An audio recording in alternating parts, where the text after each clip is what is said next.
You're about to discover why certain chapters of history have been deliberately torn from your textbooks. Not lost to time, not forgotten through neglect, but actively, systematically suppressed. And once you understand what I'm about to reveal, you'll understand why powerful forces have spent billions ensuring you never learn this. What if I told you that everything you think you know about historical slavery is not even 10% of the actual story? You learned about the Atlantic slave trade in school. 400 years of horror, 12 million Africans transported, the foundation of American economic development. That history is real, documented, and rightly remembered in museums and memorials worldwide.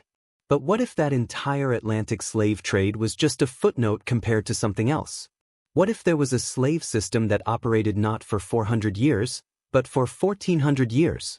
Not 12 million victims, but numbers so vast that historians literally cannot calculate the total human cost? Today, we're diving into the historical nightmare that makes everything else look like a fairy tale. The systematic practices of Islamic caliphates that transformed human suffering into mathematical precision, bureaucratic efficiency, and industrial scale. This isn't about religion. This is about documented historical atrocities that have been memory-holed so completely that even mentioning them can end academic careers. According to Ottoman archives that survive in Istanbul, according to Abbasid administrative documents, according to Umayyad legal texts, what I'm about to share represents the most comprehensive system of human subjugation ever devised by human minds. We're talking about practices so horrific that modern human rights organizations refuse to acknowledge they happened, because acknowledging them would require confronting uncomfortable truths about power structures that still exist today. Here's what's at stake. Right now, you live in a world where certain historical narratives shape international politics, where certain victim groups receive recognition and reparations, where certain historical crimes are remembered and others are forcibly forgotten. The 14th century Holocaust I'm about to expose has been so thoroughly erased that there are no museums, no memorials, no remembrance days, and most disturbingly, no descendants to demand justice. That last point should make your blood run cold. No descendants. Think about what that means. The Atlantic slave trade, for all its horrors, left 42 million descendants in the Americas today. They preserved memories, maintained cultures, demanded recognition. The Islamic slave system left virtually no descendants. Because it was designed that way. Because dead children don't grow up to tell stories. Because castrated men father no families. Because women absorbed into harems leave no communities. Buckle up. This journey through suppressed history is about to completely reshape how you see the past, and more importantly, how you understand the present. Let's start with every parent's worst nightmare transformed into government policy that lasted 600 years. Imagine tomorrow, armed officials arrive at your door. They're not there to arrest you. They're not there to collect taxes. They're there for your 12-year-old son. Not for questioning, not for education, but to take him forever. You will never see him again, except perhaps in 20 years when he returns as one of the soldiers collecting the next generation of children. This was the Devshirme system, and it operated across the Balkans from the 14th century to the 20th. Yes, the 20th century.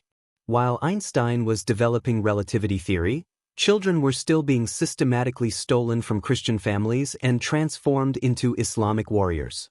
The selection process was scientifically precise. Ottoman officials didn't just grab random children. They had manuals, actual bureaucratic handbooks detailing the exact qualities to look for. Height requirements, age ranges typically 8 to 18, physical perfection essential, intelligence tests administered on the spot. They were shopping for human raw material with the precision of modern sports scouts, except the draft was mandatory and the game was war against your own people. Picture this scene from a Serbian village in 1515, documented in Ottoman records.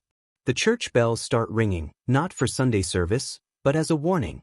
Riders have been spotted approaching. Every Christian family knows what's coming. Within hours, all boys of eligible age are lined up in the village square.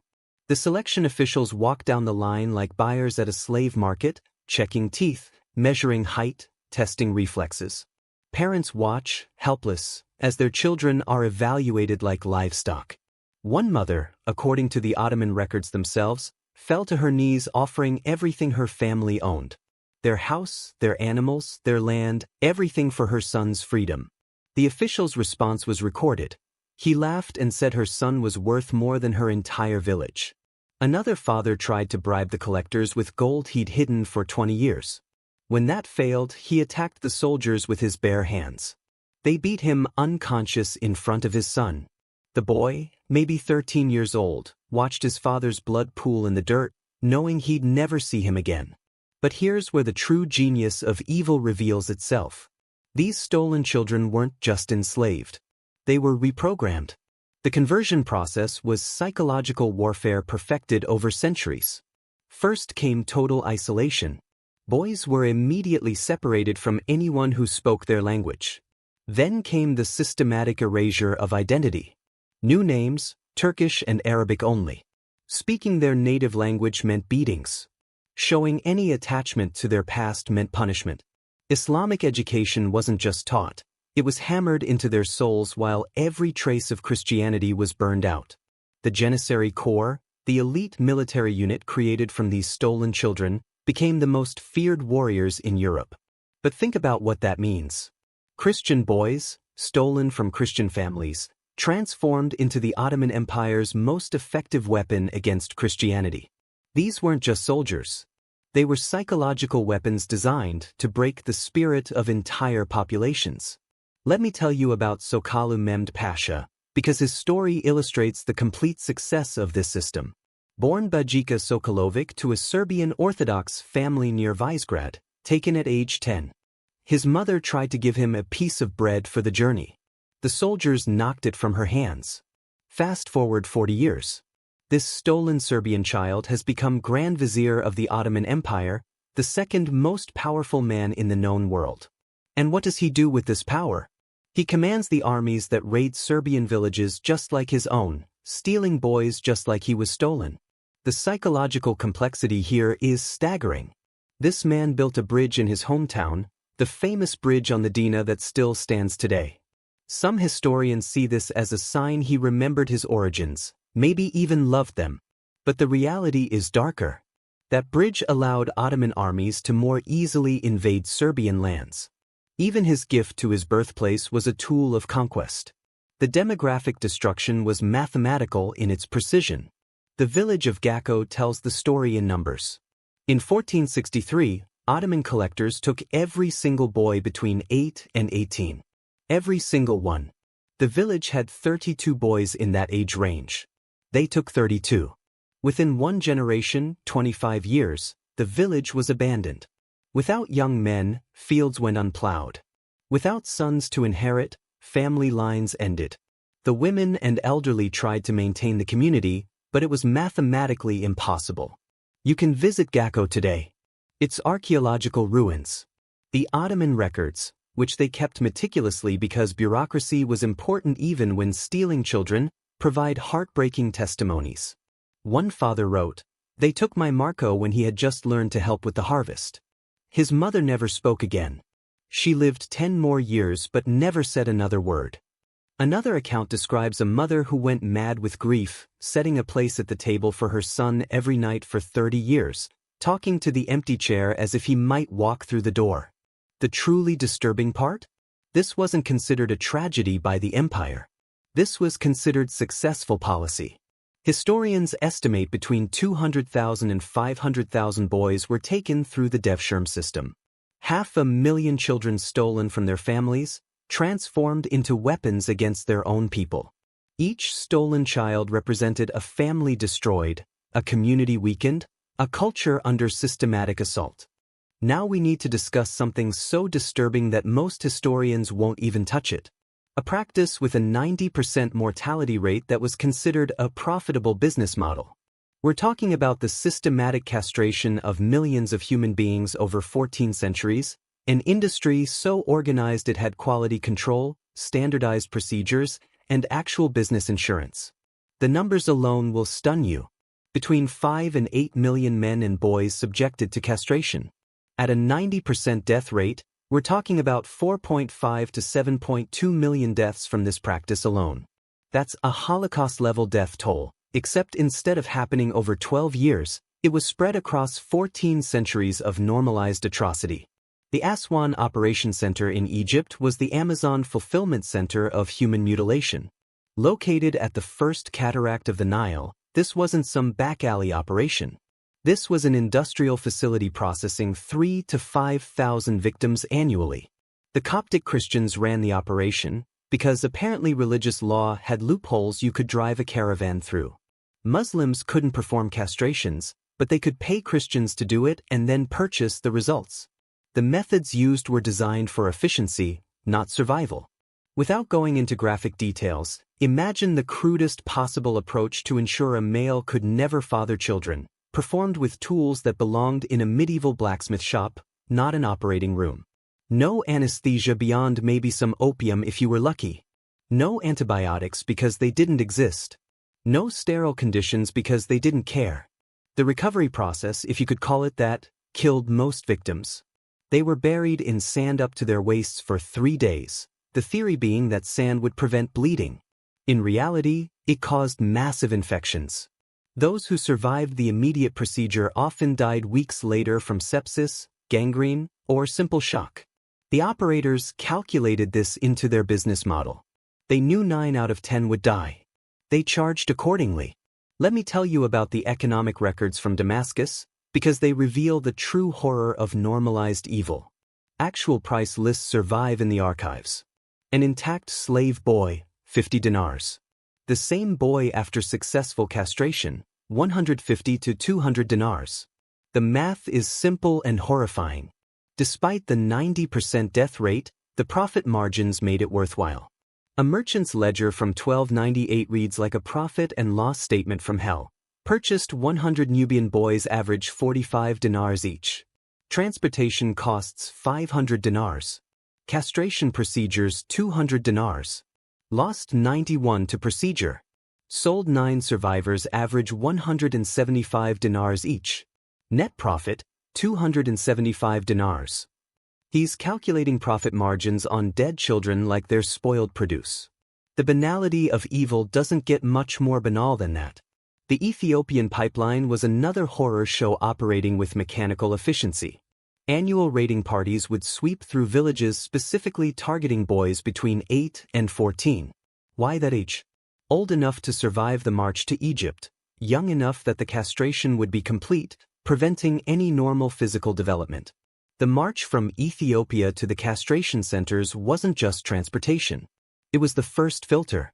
If you couldn't survive walking across the desert in chains, you definitely wouldn't survive what came next. Pre-castration mortality rate, 30 to 40% just from the march. Of those who made it to the castration centers, 90% died during or immediately after the procedure. Do the disgusting math. Start with 1,000 captured boys. 300 to 400 die on the march. Of the 600 who reach the center, only 60 survive the procedure. Total survival rate, 6%. In modern medical terms, that's a 94% mortality rate from capture to recovery. The geographic distribution of castration centers tells its own story. Cairo, Damascus, Basra, Samarkand, Cordoba.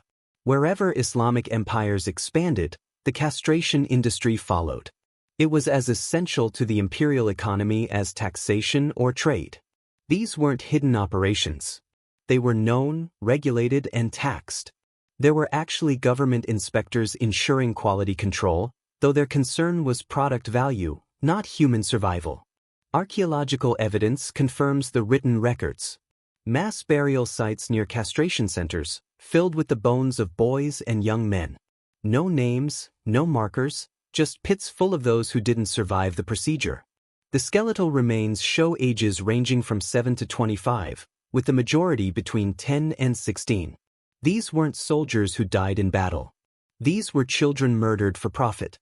The demand for eunuchs was insatiable because they served multiple purposes in Islamic society. Harem supervisors who posed no threat to the master's women. Palace administrators who couldn't create competing dynasties. Even mosque employees, because apparently proximity to women during prayer required surgical intervention. The market created the supply, and the supply required mass murder. But why did they need so many eunuchs? That brings us to the next horror, the slave trade that dwarfed the Atlantic crossing by 1,000 years. When we say lost civilizations, we imagine natural disasters or mysterious disappearances. But what if I told you some civilizations were deliberately deleted? Not conquered and absorbed, not transformed or evolved. Deleted. Like highlighting text and hitting backspace. Languages spoken since the pyramids were built, gone. Religions practiced for millennia, erased. Entire cultures systematically removed from existence. The Zoroastrian extinction event reads like a masterclass in cultural annihilation. For over 1,000 years, Zoroastrianism was one of the world's dominant religions. The Persian Empire's official faith. Millions of followers from India to the Mediterranean. Sacred fire temples that had burned continuously since before Alexander the Great. Then came the Arab conquest of Persia, and with it, a systematic program of erasure. The fire temples were the first targets. These weren't just churches. They were libraries, schools, community centers, the heart of Zoroastrian civilization. The sacred fires, some burning for over a millennium, were extinguished. Not accidentally during battle. Deliberately. Ritually. Priests were forced to watch as invaders poured water on flames their ancestors had tended for 50 generations. The execution records from just one decade show 40,000 Zoroastrian priests killed. That's not soldiers. That's clergy. Imagine if someone systematically executed every priest, minister, rabbi, and imam in America. That's the scale we're talking about. Sacred texts burned publicly in city squares. The Avesta, the Zoroastrian holy book, existed in millions of copies across the Persian Empire. Today we have fragments.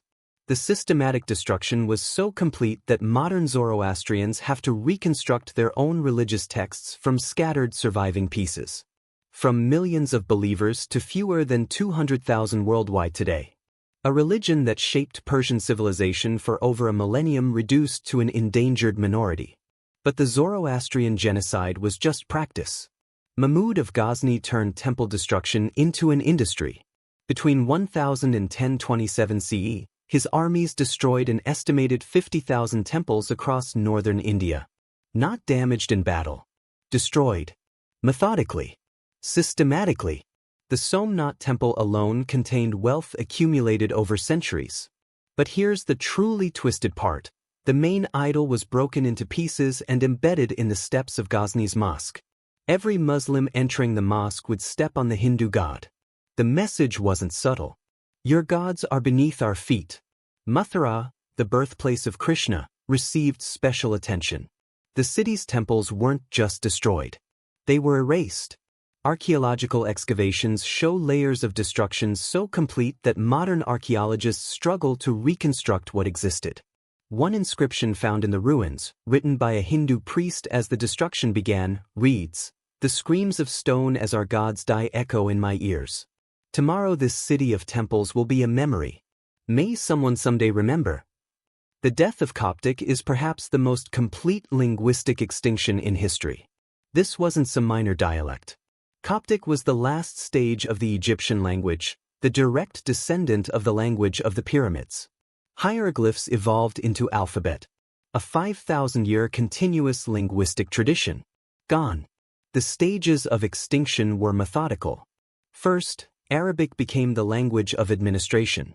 Then commerce. Then public spaces. Speaking Coptic in markets became suspicious, then dangerous, then illegal. The language retreated into homes and churches. Within generations, Coptic became the language of grandparents, then of prayers, then of no one. The last native Coptic speaker died in the 17th century. The language that had recorded the construction of the pyramids died with an old woman in an Egyptian village, taking with her words that had existed since before the Bronze Age. Buddhist civilization in Central Asia faced complete erasure. Nalanda University, the Oxford of the ancient world, burned for months when invaders destroyed it in 1193 CE. 9 million books. 9 million.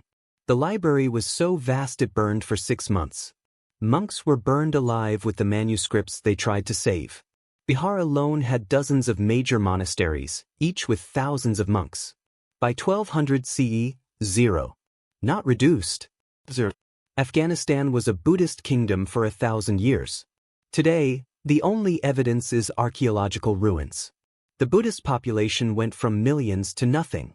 An entire religious civilization that had thrived for over a millennium vanished so completely that most people don't even know it existed. That's not natural cultural evolution. That's successful extermination. Arrow every generation. The Armenian village of Kodzur provides a case study in mathematical extermination. In 1562, the regional governor increased taxes to 90% of production. When the village protested, pointing out this was a death sentence, the governor's response was recorded, then die or convert. Within 5 years, the population dropped from 500 to 50. The cemetery records show the progression.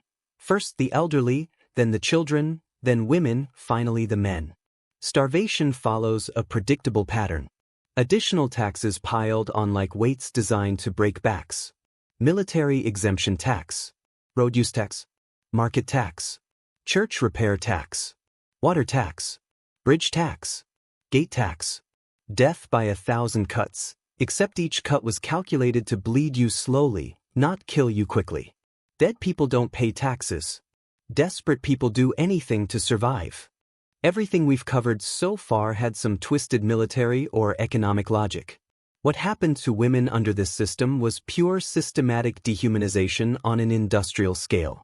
The numbers alone will make your blood run cold. 1.5 million women in the Ottoman Empire alone. Just one empire. The real number across all Islamic empires over 14 centuries? Historians can't even calculate it. The Crimean slave port of Kaffa was the human trafficking capital of the medieval world. 20,000 women annually passed through this single port. That's 55 women every single day, bought and sold like livestock. The age documentation preserved in Ottoman archives reads like evidence from a war crimes trial. Primary age range, 12 to 25. Peak value, 14 to 16. The younger the better, as long as they'd reached puberty. The sorting process was methodical. Women were stripped, examined, categorized by appearance and ethnicity. Circassian women commanded the highest prices. They were considered the gold standard. African women were cheapest. There were actual price lists, like a restaurant menu of human misery. British naval officers in the 1850s, trying to suppress the trade, left horrified testimonies. One officer wrote, "I've seen battle. I've seen men die. Nothing prepared me for seeing children sold for purposes that cannot be written in a report to the Admiralty." Another described watching a 13-year-old girl sold to a buyer who already owned 40 women. She looked at me as if I might save her. I was armed. I had men. We did nothing.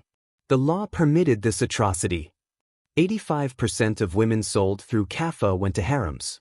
The other 15% became domestic slaves, though domestic covered horrors that violate every content policy. The Topkapi Palace records provide the most complete documentation of industrial-scale sexual slavery. At its peak, the palace harem contained over 2,000 women.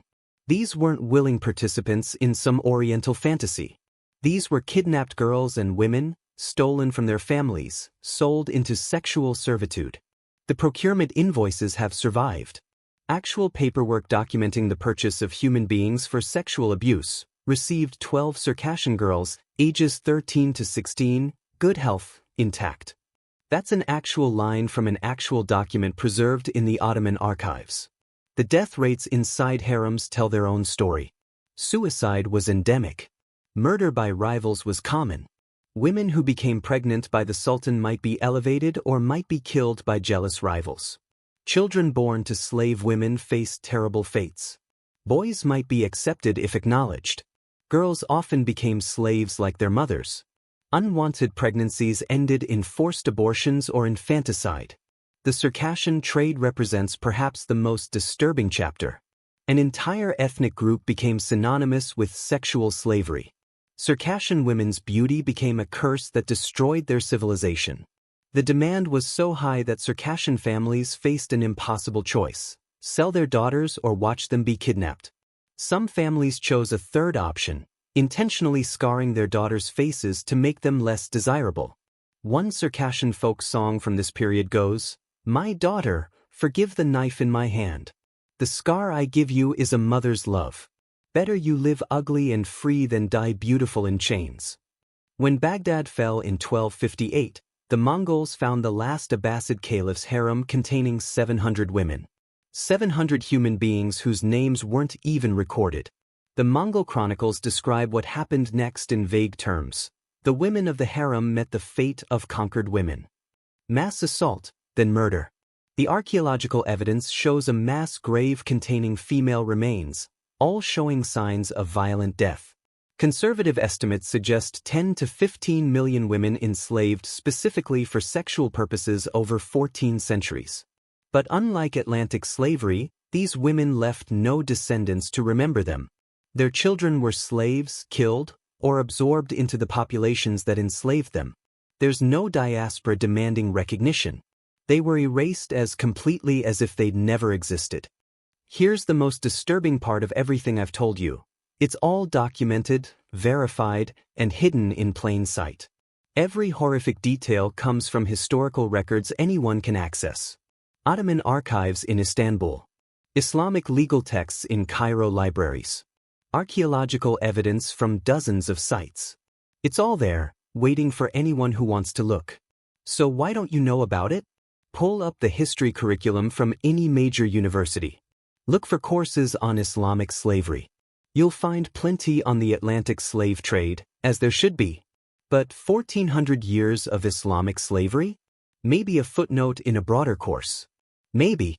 I analyzed the curricula of the top 50 universities in America. Combined, they offer 318 courses focused on Atlantic slavery. Courses on Islamic slavery? 3. And those 3 are electives that rarely run due to lack of enrollment. Look at what happens to academics who try to research this topic. Professor Y at a major university started researching the DevSherm system. Suddenly his department faced funding reviews. His graduate students were warned that associating with him would hurt their careers. His conference proposals were rejected. After 2 years, he switched to studying Ottoman architecture. Much safer. Dr. X spent years documenting the trans-Saharan slave trade. Her meticulously researched book found no publisher. University presses cited limited interest. Commercial presses worried about controversy. When she finally self-published, she faced death threats. Her university lectures were protested. She was called Islamophobic for citing Islamic sources. She now teaches high school. The funding trail explains a lot. Middle Eastern studies departments across the West receive millions in donations from Gulf states. Saudi Arabia alone has donated over $10 billion to Western universities since 1995. These donations come with strings, advisory boards that shape curriculum, endowed chairs that go to approved scholars, research grants for acceptable topics. One leaked document from a major university's development office stated bluntly, certain historical topics may impact our relationship with major donors. The political suppression operates at the highest levels. UN resolutions about historical slavery focus exclusively on the Atlantic trade. Attempts to include Islamic slavery get blocked by the Organization of Islamic Cooperation, 57 countries that vote as a bloc. When a European Parliament member tried to propose a resolution acknowledging all historical slavery, she received personal visits from 3 ambassadors suggesting this would damage international relations. A documentary filmmaker tried to create a series on Islamic slavery. Initially, a major streaming service showed interest. Then came calls from diplomatic channels. Suddenly the project was not aligned with current programming strategy. The filmmaker's next 3 projects also found no backing. The demographic evidence is undeniable but undiscussed. Genetic studies show massive population displacement across Africa aligning with slave trade routes. But publishing these studies with historical context becomes problematic. One geneticist told me off the record, "We can publish the data. We just can't say what it means." Satellite archaeology has located thousands of sites related to Islamic slavery. Castration centers. Slave markets. Mass graves. Getting permits to excavate? Impossible. The sites remain untouched, their evidence buried. Slavery was officially legal in Saudi Arabia until 1962. Mauritania didn't criminalize it until 1981. In 2017, CNN filmed a slave auction in Libya. Actual humans being sold in the 21st century. The international response? Muted concern. No invasion. No sanctions. No international criminal court. Because addressing modern Islamic slavery means acknowledging historical Islamic slavery. And that's the third rail no one will touch. Now let's connect all the dots and see the full picture of history's perfect crime. Every system we've explored was interconnected, each feeding the others in a machine of human destruction that operated for over a millennium with terrifying efficiency. The Devshirme stole children to create soldiers. Those soldiers raided for more slaves. The slaves were processed through castration centers, with 90% dying to create valuable eunuchs. The survivors supervised harems filled with women captured in the same raids. The economic warfare funded it all while systematically destroying any possibility of resistance. The cultural genocide eliminated the memory of civilizations that might testify to these horrors. This wasn't random cruelty. This was systematic, calculated, and perfected over 14 centuries. Each component reinforced the others. Children stolen through Devshirme couldn't inherit family wealth even if they wanted to return. Castrated men couldn't create families that might remember their origins.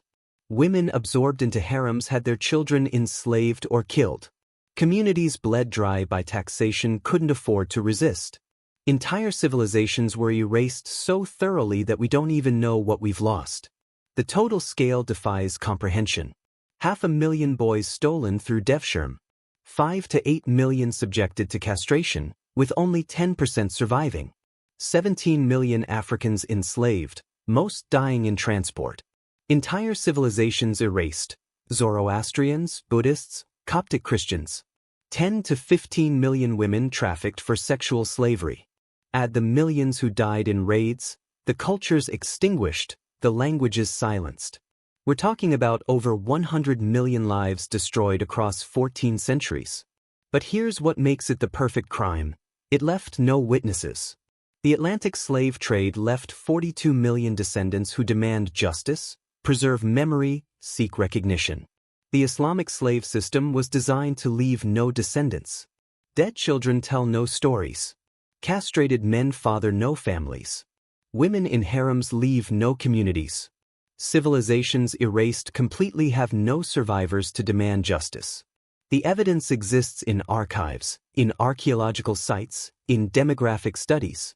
But without descendants to demand recognition, without communities to preserve memory, without survivors to tell their stories, the crime remains perfect. The perpetrator's descendants sit on human rights councils. The wealth extracted funds modern nations. The institutions that enabled it still exist, evolved but unrepentant. Modern serial killers are caught because they leave evidence, patterns, witnesses.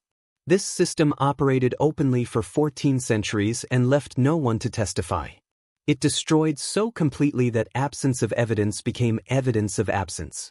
People assume if something this horrible happened, we'd know about it. We'd have museums, memorials, remembrance days. The lack of commemoration becomes proof it didn't happen, when actually it's proof of how completely successful the erasure was. That's the perfect crime. Not hiding the evidence, but destroying the very people who would look for it. So here we are at the end of our journey through 14 centuries of systematic horror that's been deliberately erased from your education. You now know what they spent billions ensuring you'd never learn. The question is, what will you do with this knowledge?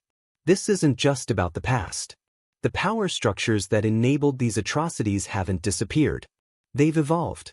The same governments that practiced slavery until 1962 now lecture about human